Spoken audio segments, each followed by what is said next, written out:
성경 말씀 함께 찾아서 읽고 공부 시작하겠습니다. 신약 성경 데살로니가전서 5장입니다.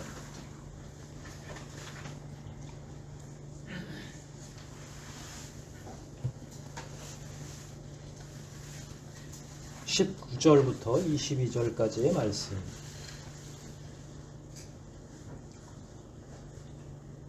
데살로니가전서 5장 19절로 22절까지 말씀. 우리 길지 않고 단문으로들 이루어져 있어서 저하고 여러분이 오늘은 합독하도록 하겠습니다. 19절부터 22절까지 목소리 앞에서 뜻을 생각하면서 함께 봉독하겠습니다. 읽기를 시작합니다.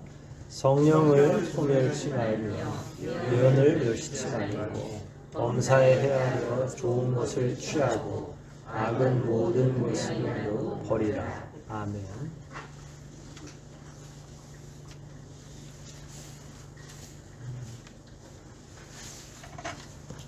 권면과 끝인사라고 소제목이 적혀 있지만 저는 계속 재림을 기다리는 신앙생활이라고 하는 범주로 그 앞부분에서 다루었던 내용들의 연장으로 오늘 본문도 이해하고 해석을 하려고 합니다. 재림 때의 신앙생활 할 때에 여러분들이 그동안 3번 정도 넘게 이 이야기를 계속 중첩해서 듣고 계시는데 계속 기억하셔야 될 것 중에 하나는 재림이라고 해서 특별할 거 없다. 그러니까 시간은 특별하지만 그리스도인에게는 그게 이제 하나님의 성품이시기도 한데 하나님의 성품을 한자로는 여상하시다 이렇게 해요. 늘 같다.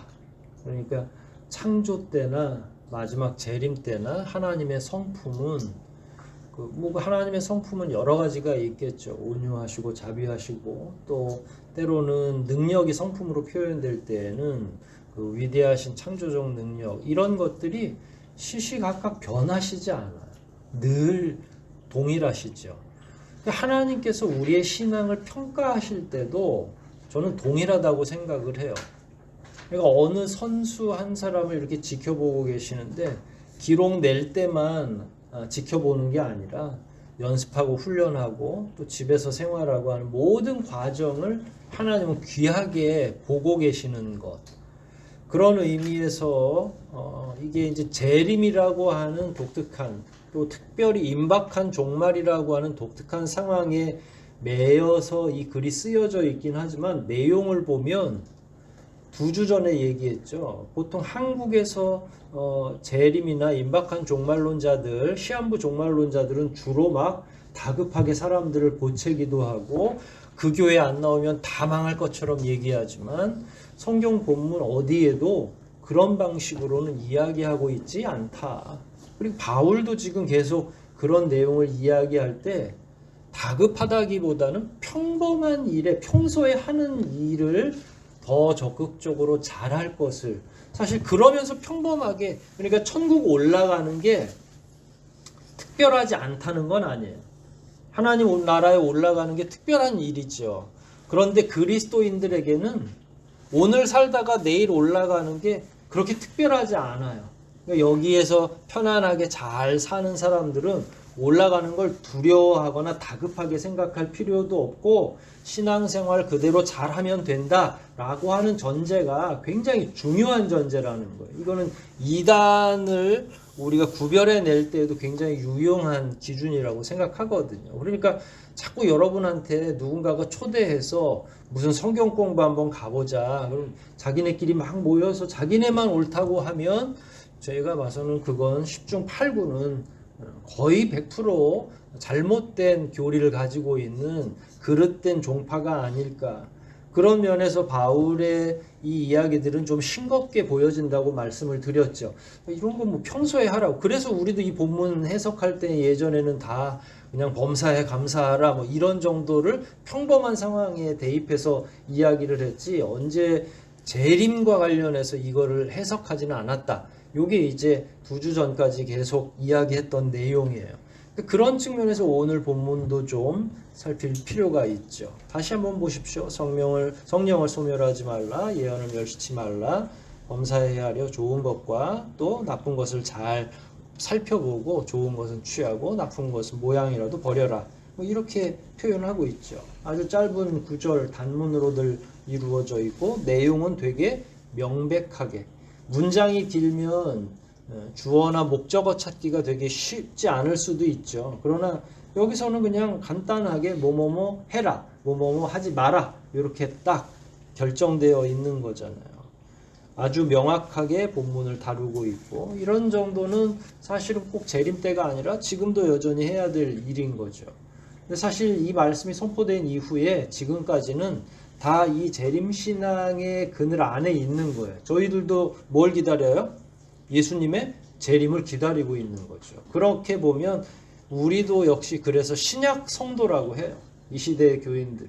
신약 시대에 그러면 초대교회, 사도들이 활동했던 초대교회만을 신약이라고 하지 않고 그 이후 전부를 신약의 시대라고 이야기합니다. 그러니까 우리들도 여전히 신약 시대에 살고 있는 거죠. 한 구절 한 구절 내용을 좀 살피면서 공부를 해보도록 하겠습니다. 19절 먼저 볼까요? 뭐라고 했죠? 성령을 소멸치 말라. 이게 어디 주로 써 있는지 혹시 아세요? 이 구절이? 여러분들 기도원을 많이 안 다니셨죠? 이게 기도원 가면 앞에 두 기둥 중에 한 기둥에는 꼭 성령을 소멸치 마라. 기둥 없는 데는 가운데다가 쫙 그러면 이제 마치 성령이 그 기도원 안에 강하게 역사하시는데 그 방해하지 말라라고 하는 거예요. 쉽게 이야기하면. 그러니까 그런 면에서 이 용어는 이 구절은 매우 자주 사용되는 거죠. 성령은 뭘까요?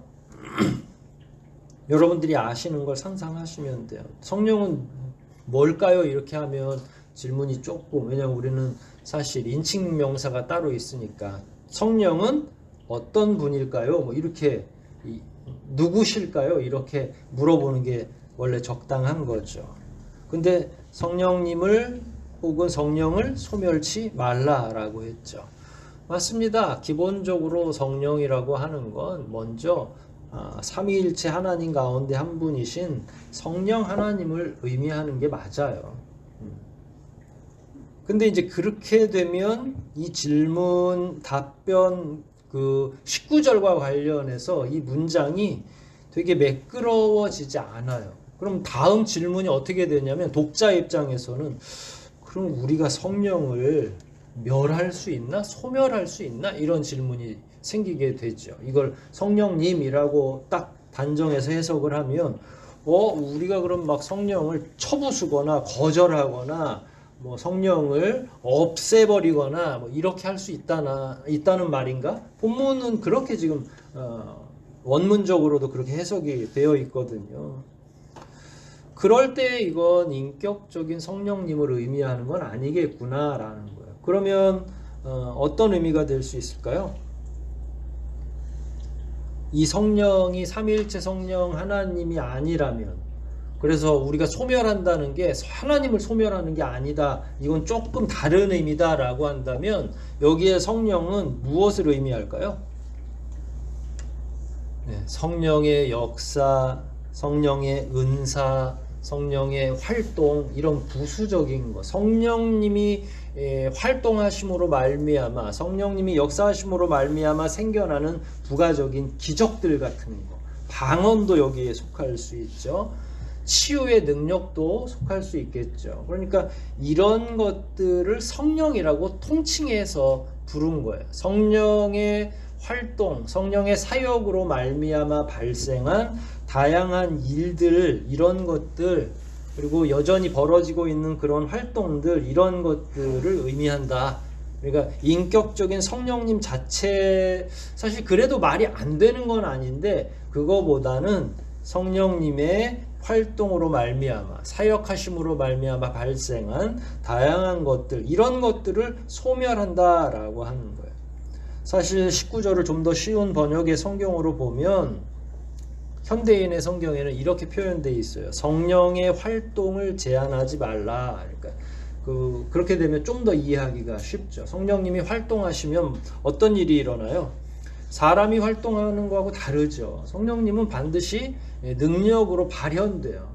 하나님 가운데 한 분이시니까 죽었던 사람도 살릴 수 있고 병 들어 있는 사람은 고칠 수 있고, 그리고 성령께서 그런 다양한 활동을 하죠. 또 그분이 우리와 결합을 하면, 성도의 마음에 들어오면, 심령 안에 들어오면 어떤 현상이 일어나죠? 어떤 사람은 은사를 받아서 방언을 할 수도 있고 통변을 할 수도 있고, 그러니까 성령의 은사와 관련된 것들이 우리 안으로 들어올 수도 있죠. 그러니까 성령이 활동을 한다라고 하면 거기서 생기는 다양한 부수적인 일들이 있는 거예요. 근데 그런 방해를 하지 말라고 한 거잖아요. 그러면은 뭘 방해하면 안 되는 건가요? 19절을 여러분들의 생각으로 한번 해석을 해보십시오. 마음속으로. 성령의 사역을 방해하지 말라고 했으니까, 활동을 방해하지 말라고 했으니까 도대체 우리가 뭘 조심해야 되나라는 거예요. 그러니까 예를 들어서 그 은사가 막 일어나고 있는데 어떤 분이, 우리 교회는 방언의 은사를 가지고 있는 분이 몇 분 계세요. 그러니까 그런 분들이 막 방언으로 기도하는데 그거를 막 못하게 하거나, 본인의 생각으로는 아니라고 생각해서 그걸 막 제재하거나 하면 안 되겠죠. 어떤 사람이 통변의 은사도 있고, 어떤 사람은 하나님의 음성을 들을 수도 있고, 기적을 베풀 수도 있고, 지금 많이 잦아든 건 맞아요, 이 시대에는. 그러나 바울이 이 글을 썼을 때에는 성령의 역사가 엄청나게 강했거든요. 왜 강했냐면 예수님이 직접 활동하실 때에는 그 기적을 누가 베풀었어요? 예수님이 베푸셨죠. 그런데 예수님이 부활 승천하시고 나서는 이 땅에 계시지 않으니까, 물론 두세 사람이 함께하는 곳에 내가 너희와 함께하리라 하셨지만 그런 의미는 이제 성령님이 대체하는 과정이잖아요. 그럼 예수님 때에는 막 죽은 사람도 살려내고 그야말로 죽을 병에 걸린 사람들도 살려내기도 하고 엄청난 기적들이 많이 베풀어졌는데, 예수님 돌아가시고 나서는 교회가 썰렁해진 거예요. 아무런 능력도 베풀어지지 않는다고 하면 신자들 그 당시에는 다 그런 걸로 전도됐던 사람들인데 얼마나 썰물처럼 다 나가겠어요. 그래서 누가 오신 거예요? 오순절 만에 마가의 다락방에 성령께서 오셨죠. 그래서 사람들이 막 처음에 방언의 은사를 받고, 또 제자들도 성령의 능력을 받죠. 은사를 받아서 바울도 베드로도 엄청난 이적과 기적들을 많이 행사하게 되잖아요, 실질적으로. 그러니까 그런 것들이 때로는 성경을 대체할 때도 있어요. 능력으로 보여줄 때 사람들이 훨씬 더 빨리 효과적으로 믿게 되거든요. 그러니까 그런 것들을 만약에 열심히 제자들이, 일대의 사도들이 교회와 혹은 많은 사람들의 필요에 의해서 가난한 자들이나 병든 자들을 돌보고 고쳐주는 건 사도나 교회로서 당연한 의무이니까 그 일을 하는데, 누군가가 그 일이 이해가 안 되고, 그거는 우리 교회에서 안 했으면 좋겠어요, 우리 공동체는 그런 걸 안 해요 라고 막 계속 저하거나 혹은 제재한다고 하면 어떻게 되겠어요? 성령의 역사가 제재되면 그 공동체가 제대로 운영되기가 쉽지 않겠죠. 그러니까 이런 것들을 거절하거나 이런 것들을 시험하거나 하는 거를 19절에서 성령을 소멸하는 거로 말한 거예요. 사람들은 기적이 일어나는 것에 익숙할까요? 아니면 합리적인 판단에 자기의 경험으로 판단하는 것이 익숙할까요? 사실 내 앞에서 기적이 일어나는 건 괜찮아요. 그럼 내가 본 거니까, 요한 사도가 이야기한 것처럼 내가 본 바요, 내가 만진 바요, 이러면 쉽게 이해하겠죠. 그러나 로마에 있는, 로마 문화권 안에 있는 사람들은 그런 기적을 순간순간 많이 체험한 게 아니에요. 그 대신에 주변에서 들려오는 많은 소식을 들은 거죠. 바울 선생이 지난번에 1차 전도여행 혹은 마지막에 로마로 잡혀갈 때는 또 뱀에게 물리기도 하고 했는데 살아났대. 이게 다 글로 혹은 현장에 동영상으로 촬영돼서 공유되는 게 아니라 다 어떻게 전달이 돼요? 말로 전달이 되는 거잖아요. 여러분들이 멀리 떨어져 있고 저기 경상도 밑에나 혹은 전라도 해남 땅끝 마을에서 어떤 상황이 벌어졌는데 그걸 본 사람은 바로 믿을 수 있지만, 우리 같은 경우 지금 멀리 떨어져 있잖아요. 300~400km가 떨어져 있는데 소문만 듣고 믿을 수 있겠어요? 여러분 같은 경우는?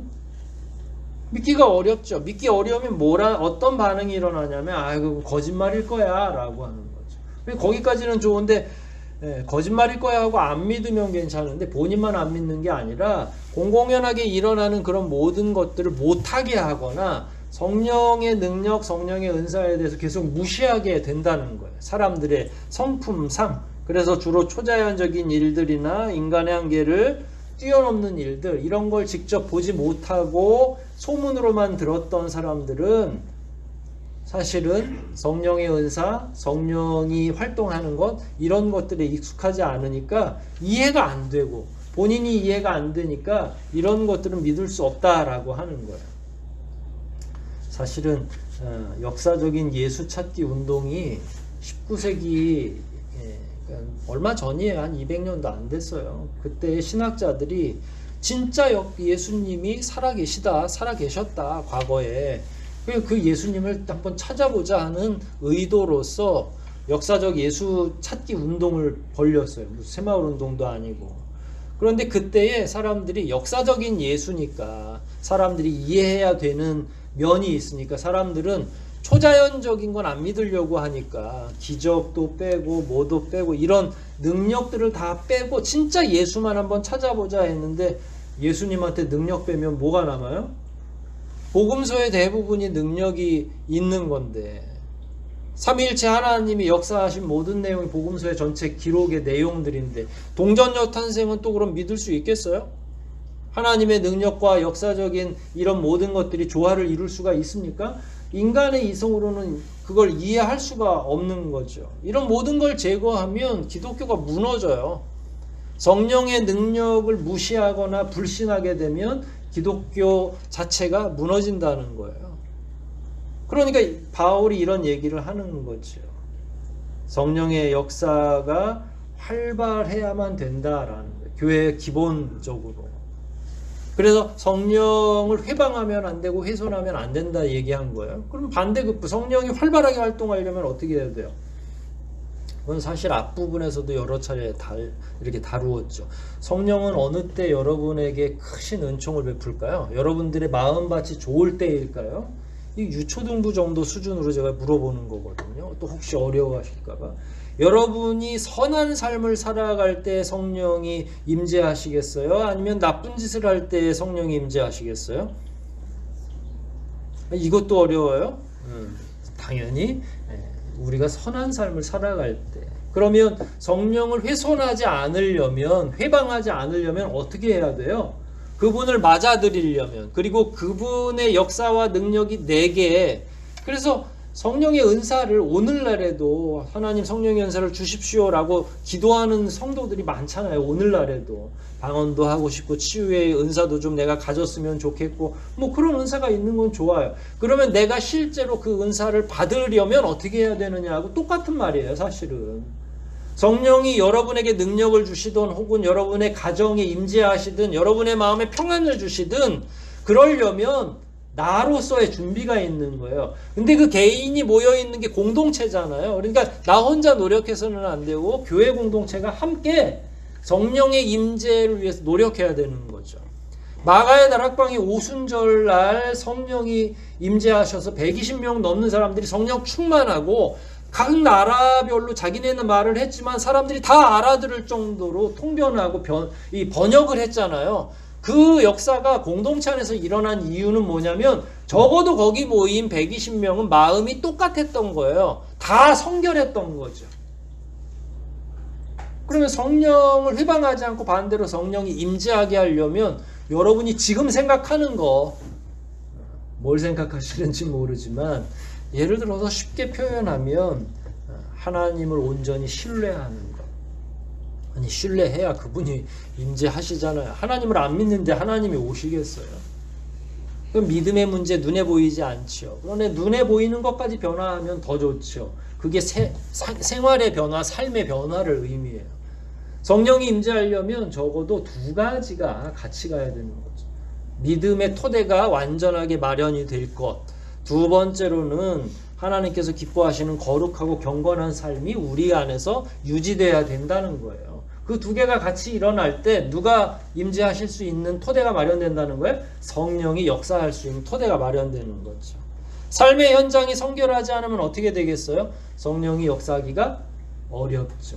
개인적으로나 공동체적으로나 다 동일해요. 그래서 4장에서는 우리가 몇 주 전에 4장 다뤘죠. 4장에 나오는 용어 가운데 갑자기 3장까지 계속 데살로니가 교회를 칭찬했거든요. 그런데 4장에서 바울이 데살로니가 교회에서 구별해라, 너희 삶을 구별해라 해놓고 3절에서 음란이라는 용어를 썼고요. 5절에서 세욕이라는 용어를 썼고요. 6절에서 형제를 해야 한다라는 용어를 썼어요.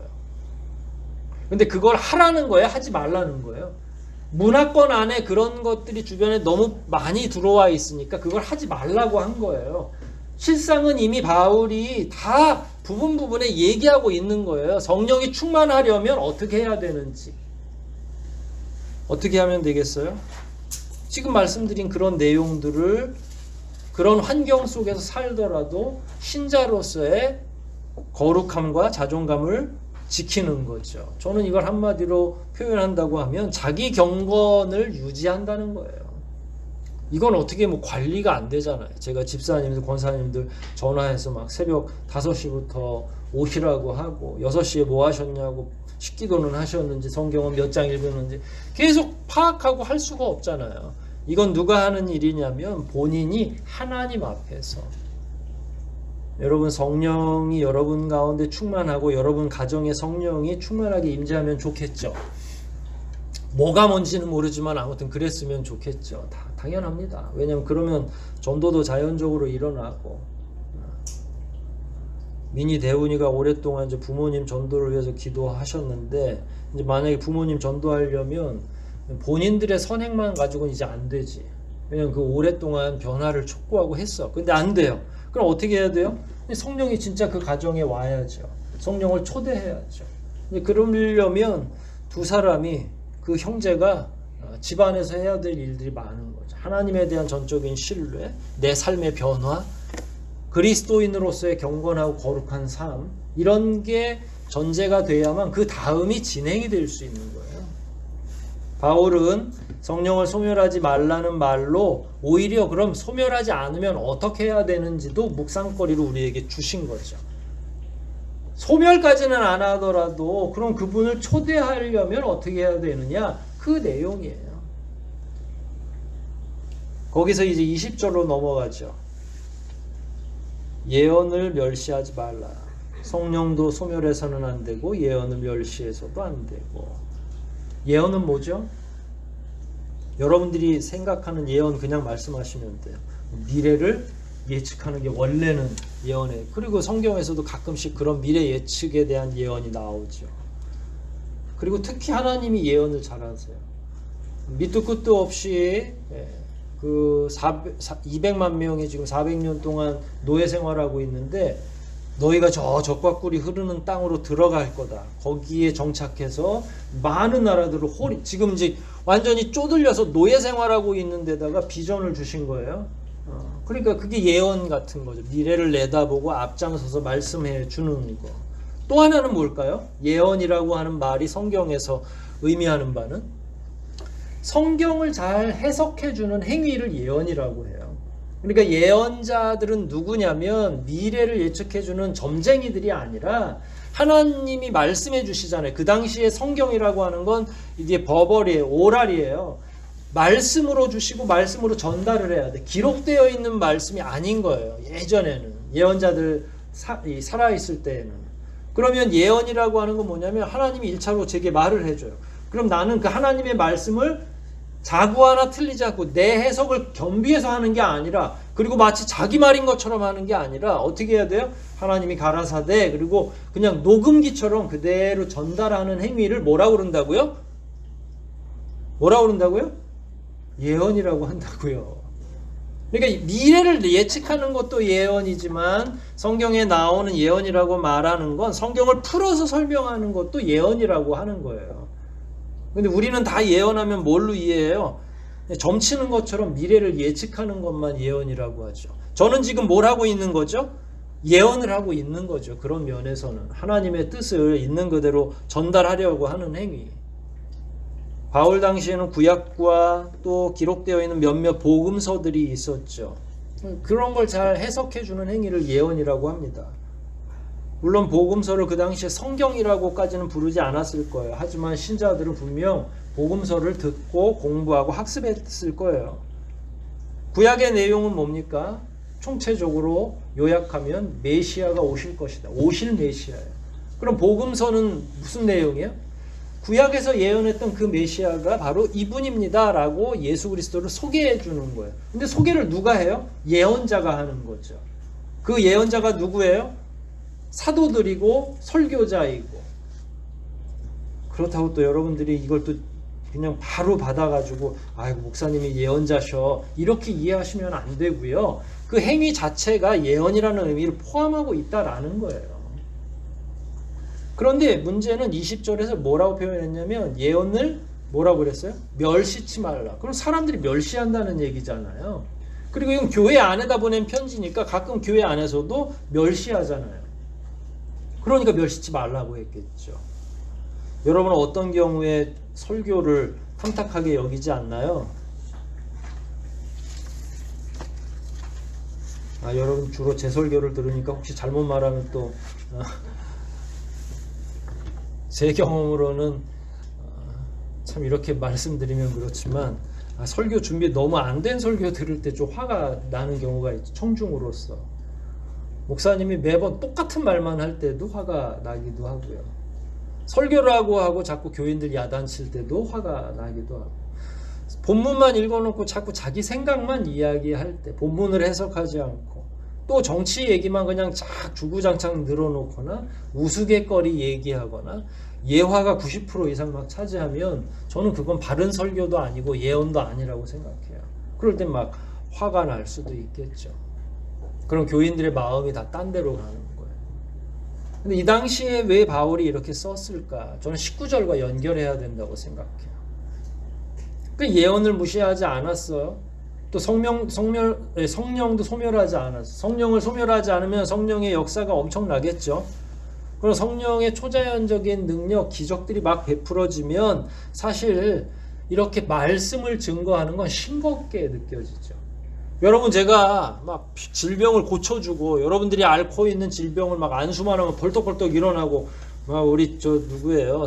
석재는 살도 한 번에 막 10kg씩 빠지고 막 이러면 능력이 어마어마하게 되잖아요. 그럼 막 사람들이 줄을 쓸 거 아니에요. 그런데 설교하면 이 사람이 막 사람을 재우는 능력이 있어. 재미가 없어가지고 너무 피곤하고 지치고. 그러면 어디에 집중하게 돼요? 사람들은 보여지는 거, 감각적인 거, 자기가 체험할 수 있는 것에. 그래서 들려지는 거나 이런 것들을. 그러니까 기적이나 은사나 능력은 말씀하고 같지 않은 거예요. 듣는 사람 입장에서는. 그러니까 성령을 소멸하지 않도록 격려를 하고 나니까 또 반대로 그러면 뭐가 그럼 훼손이 되겠어요? 잘못하면? 초대교회는 기적이 많았어요? 없었어요? 초대교회는 기적이 많았죠. 사도들도 엄청나게 많은 기적들을 베풀고 기적이 보편화되어 있어요. 왜냐하면 하나님을 전도하는 수단 중에 하나였기 때문에 그래요. 하나님이 본인들과 함께하는 거를 하나님이 허락하신 거예요. 하나님이 베풀 수 있는 기적을 갑자기 연기가 나타나서 하는 게 아니라 사도들이 직접 베풀 수 있도록 성령의 충만한 은혜와 능력을 한시적으로 준 거죠. 그럴 때 말씀 사역은 상대적으로 어떻게 보이겠어요? 힘없어 보이고 빈약해 보이는 거죠. 그래서 19절과 20절은 같이 묵상을 하셔야 돼요. 그래서 대꾸로 표현이 되고요. 21절과 22절도 마찬가지인데 19절, 20절을 마무리해보죠. 성령의 능력이 없으면 어떻게 되겠어요? 성령의 능력이 하나도 없어. 그러면요, 뜨겁지 않아요. 냉랭해요. 그러니까 말씀만 계속 집중되고 말씀만 살아있다고 해서 좋은 교회가 되지 않아요. 저도 최선을 다해서 하나님의 말씀을 잘 해석하려고 노력은 하고 있는데 그렇다고 막 말씀만 강조하고 사람들에게 말씀을 잘 공부시키기 위해서 여기가 뭐 대학교도 아닌데 막 성경대학 막 만들어가지고 돌리면 성령의 능력은 없다 할 때에 그러면 얼마나 냉랭하겠어요. 머리는 막 더 커지는 거죠. 머리는 잘하는데 은사를 행하려고 하지 않아. 아무도. 가르치는 은사도 있을 것이고 봉사하는 은사도 있을 것이고 우리가 흔히 이야기하는 방언의 은사도 있고 이런 게 하나도 없이 오직 공부에만 집중하게 되면 우리도 지금 코로나로 아무것도 못하고 있는데 봉사도 없고 아무것도 없다면 그건 기형적 교회로 성장하게 되는 거죠. 반대로 예언을 멸시하고 예언을 중시하고 성령의 역사가 없으면 그렇게 경직되어 있는 곳이 되고, 반대로 성령의 역사만 추구한다 그러면 우리 교회는 또 어떻게 되겠어요?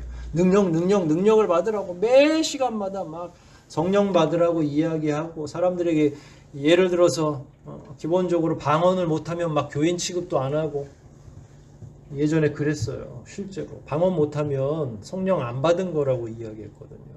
참 그게 굉장히 위험한 발언이고 위험한 방식이었던 거죠. 그러면 든든한 기초 없이 초자연적인 현상에만 의지하는 거예요, 사실은.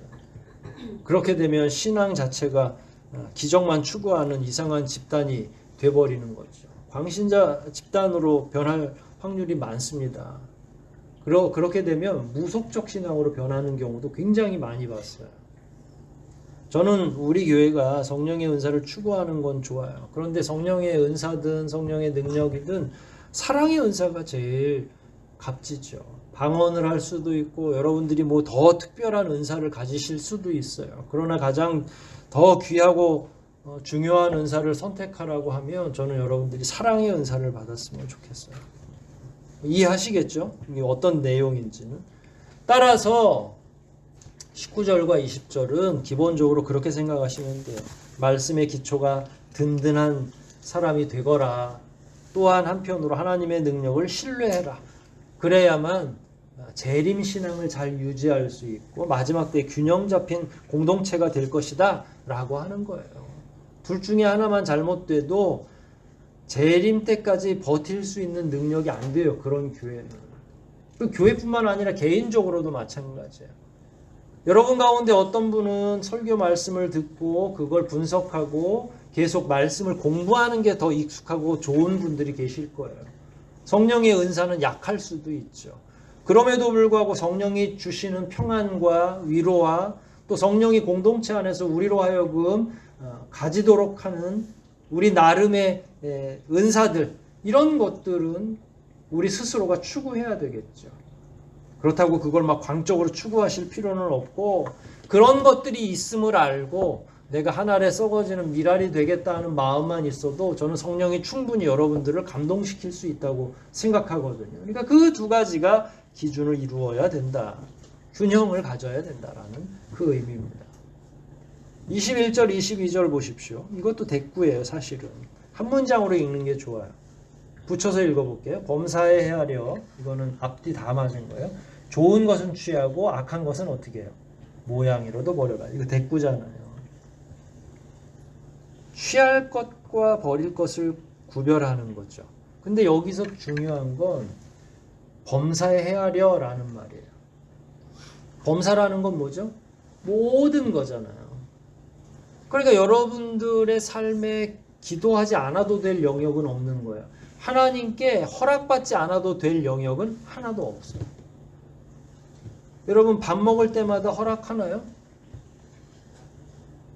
그냥 기도로 대체하는 거죠. 그 정도는 하나님이 이해해 주신다고 우리가 생각하는 거죠. 먹어야 되는지 말아야 되는지, 가야 되는지 가지 말아야 되는지, 이걸 사야 되는지 사지 말아야 되는지, 어디 갔더니 제가 기억이 정확히 나지 않아요. 사야 될까 사지 말아야 될까 할 때는 사지 말라고 그러더라고요.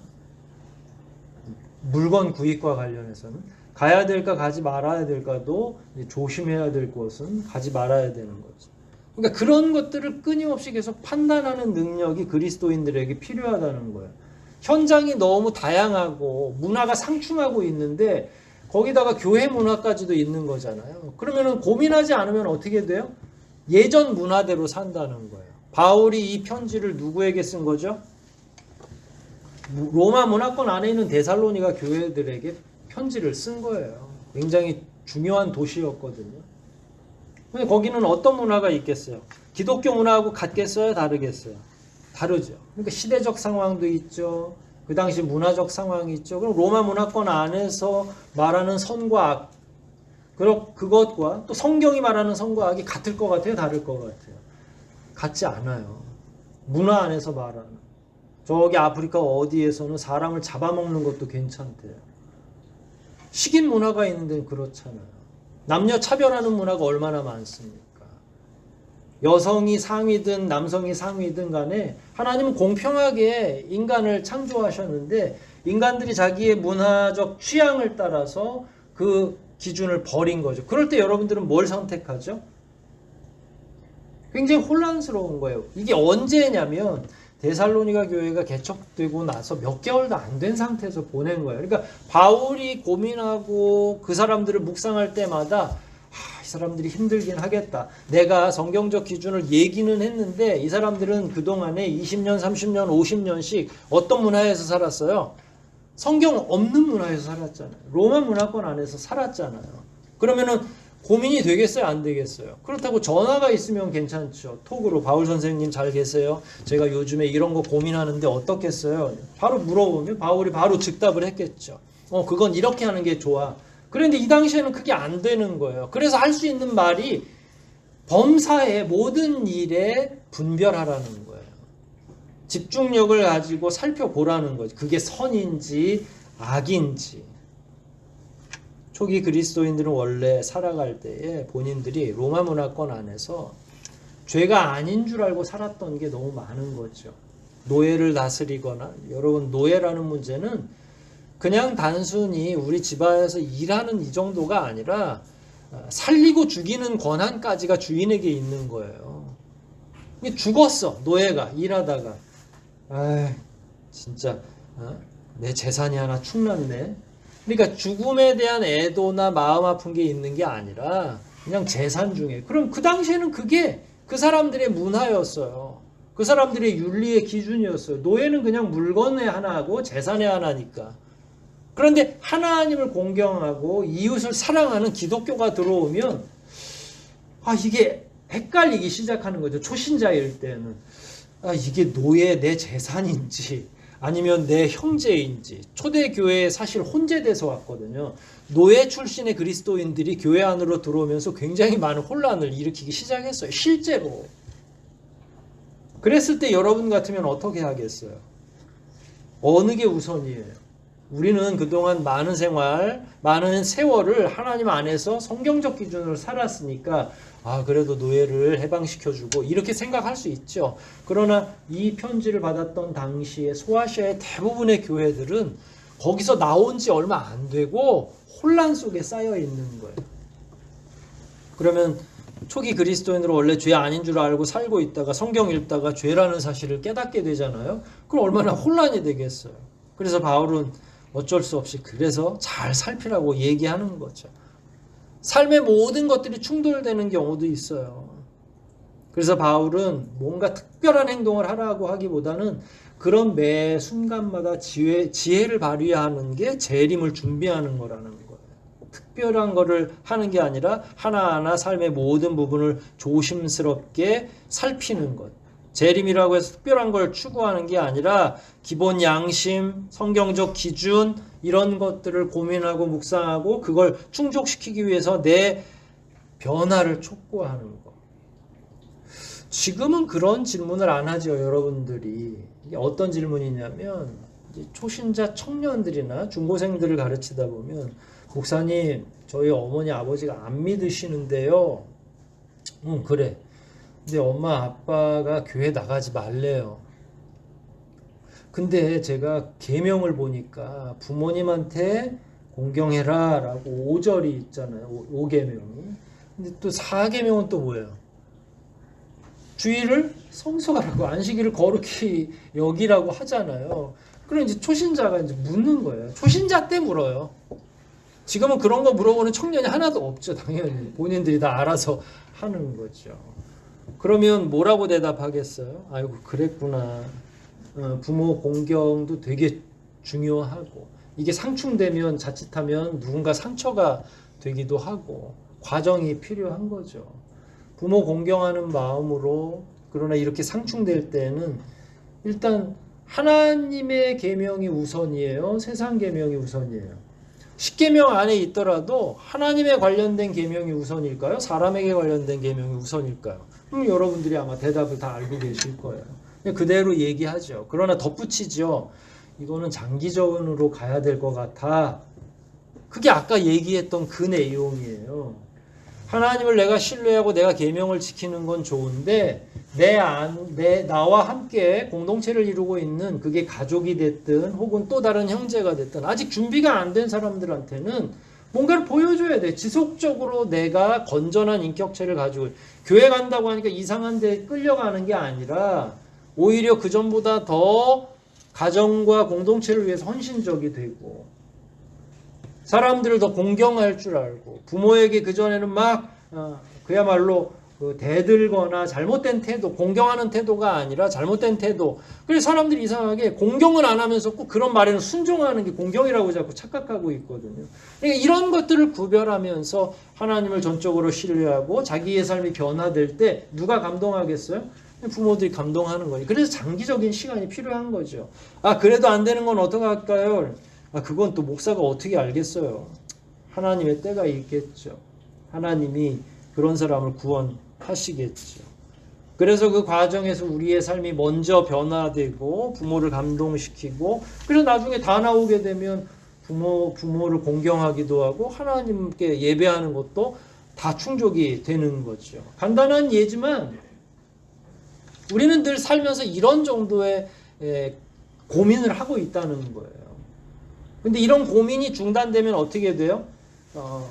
그냥 문화대로 살기 시작하는 거죠. 문화에서는 다 죄가 아니라고. 이 정도는 다 합니다. 이 정도는 요즘에 기독교인들도 죄라고 생각하지 않아요. 이런 것들이 얼마나 많이 있어요. 그러니까 그런 정도로 살기 시작하면 문제가 발생하기 시작하는 거죠.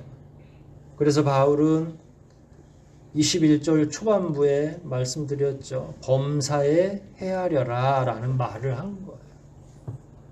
저는 여러분들이 이미 교회 생활을 오랫동안 하셨기 때문에 헤아리는 작업만 잘 하시면 된다고 생각해요. 답은 이미 여러분에게 있어요. 그래서 요즘에 질문도 안 하잖아요. 우리 청년들도. 왜냐면 나한테 들을 수 있는 답이 정해져 있다는 걸 본인도 알아요. 그러니까 질문을 안 하죠. 그러면 헤아리기만 계속하면 되는 거죠. 답은 있으니까. 제가 그만큼 여러분들을 높이 평가하는 겁니다. 여러분들이 답을 모르면 그것까지 다 가르쳐 드릴 텐데 이미 여러분은 답을 알고 있고 다만 너무 익숙해지고 교회 안에서의 삶이 느슨해져서 질문도 안 하고 하나님께 여쭙지도 않고 범사에 헤아리지도 않으면 어떻게 되겠어요? 그냥 되는 대로 살게 되거든요.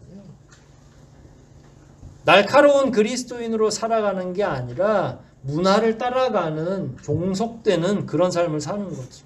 그래서 범사에 헤아려서 하나하나 소홀하지 말고 잘 살피고 그게 성경적 기준에 맞는지 안 맞는지를 생각하고 그러면서 자기 삶을 고쳐 나가는 것, 이게 재림시에 필요한 예수 그리스도의 마지막 때에 필요한 신앙이라고 바울이 이야기한 거예요. 말씀드린 것처럼 재림이라고 해서 특별한 걸 요구하는 게 아니라 일상에서 작은 것에 집중하고 더 깊이 묵상하고 성경적으로 살아갈 때에 하나님께서 그런 영혼을 귀하게 여기신다는 거예요. 올림픽과 관련된 혹은 경기와 관련된 내용들 이런 얘기를 들잖아요. 경기 직전 3일 동안 열심히 훈련한다고 기록이 나오겠어요? 하나님 나라에 올라가는 것도 마찬가지입니다. 하나님이 아무려면 안 보고 계시겠습니까? 하나님이 다 보고 계시죠. 여러분들이 집에 계실 때나 일터에 가실 때나 여러분들이 평소에 어떻게 하시는지를 보고 계시는 거예요. 하나님이 교회 생활만 여러분들을 판단하시지 않아요. 왜냐하면 여기 오는 시간은 별로 길지 않잖아요. 일주일에 한 번 오시고 몇 시간 안 되잖아요. 주일 하루 꼬박이 다 온다 하시더라도 8, 9시간밖에 더 계시겠어요? 하나님은 어디에 계신 걸 더 많이 평가하고 판단하겠어요? 여러분의 삶의 영역에서, 가정에서, 여러분의 일터에서. 그래서 거기에서 그리스도인으로 살아가는 게 더 중요하지 않겠습니까? 그래서 특별한 걸 하려고 하지 마시고 평범한 걸 잘하는 그리스도인이 되자. 특별한 걸 준비하기보다는 내 가정에서, 내 삶의 현장에서 하나님께서 원하시는 삶을 살자. 이런 내적인 표어를 준비하시고 그렇게 살아갈 때에 하나님이 여러분들을 기쁘게 여기시고 여러분들을 그야말로 재림 때 가장 먼저 휴거시키는 은혜가 있지 않겠습니까? 이런 말씀들 잘 기억하시고 뭔가 대단한 걸로 하나님을 기쁘시게 하기보다는 소소하게 내 일상을 하나님께 드리는 그런 그리스도인으로 새로워지시기를 주의 이름으로 축원드립니다. 우리 말씀들 생각하면서 한번 기도하시겠습니다. 재림을 기다리는 신앙, 성령을 소멸하지 말라고 했습니다. 그렇다고 성령만 추구하라는 얘기가 아니겠죠. 예언을 멸시치 말라고 했습니다. 그렇다고 말씀만 파라는 얘기가 아닙니다. 균형을 잡아야 되겠죠. 하나님 삼위일체 하나님을 전적으로 신뢰하고 말씀으로 정답으로 삼으려고 노력할 때 하나님이 함께 하십니다. 범사의 모든 것들을 잘 헤아려서 좋은 것은 취하고 악은 모양이라도 형태라도 흉내라도 내지 말라고 했으니 그냥 그대로 하면 되리라 생각합니다. 여러분들이 이 답을 몰라서 못하는 게 아니라 자기 삶의 현장에서 늦춰지고 게을러져서 못하는 것 아니겠습니까? 하나님께 우리의 삶을 주도해달라고, 하나님이 인도해달라고, 하나님이 충동시켜달라고 이 시간 통성으로 함께 기도하시겠습니다.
늘 말씀을 살피며 결국은 우리가 손과 발을 움직이고 지혜를 동원해야만 변화가 되고 하나님을 기쁘시게 할 수 있다는 사실을 깨닫게 됩니다. 재림을 기다리는 신앙이 중요하다고 여기면서도 우리 스스로의 변화를 촉구하지 않는다면 무슨 소용이 있겠사옵나이까?